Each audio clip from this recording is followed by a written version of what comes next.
ভোর 4টের সময় যারা স্নান করে তারা গোবিন্দের ভক্ত হয়, ঠিক আছে, মুনিষীর স্নান বলা হয়।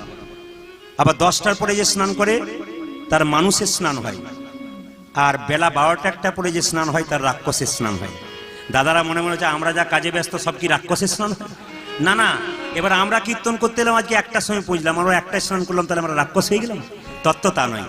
যখন স্নান করবেন না, অনেক বেলাতে স্নান করবেন, মাথায় রাখবেন কথাগুলো। স্নান করার সময় আপনার 12টা পেরিয়ে গেছে, আপনি স্নান করার সময় বলবেন গঙ্গে গঙ্গে গঙ্গে গঙ্গে, গঙ্গাকে স্মরণ করবেন, স্নানটা গঙ্গার কৃপা হয়ে যাবে আপনার। অসময়ে স্নান করতে গেলে আপনি গঙ্গাকে স্মরণ করবেন, আপনার দেহ মন সব পবিত্র হয়ে যাবে। আর পারলে সকালবেলায় স্নান করবেন। ভোর 4টের সময় মুকুন্দ সরকার স্নান করেছে, প্রচুর লোক লাইন দিয়ে দাঁড়িয়ে আছে তাকে চিকিৎসা করাবে বলে। সেই সময় একজন মুসলমান নবাব ছিল, তার নাম হোসেন শাহ। তার পেটে একবার প্রচন্ড যন্ত্রণা হয়েছিল, কত কবিরাজ এলো, কেউ ভালো করতে পারলো না। তখন সঙ্গে সঙ্গে হোসেন শাহ রেগে গিয়ে বলে, এই যে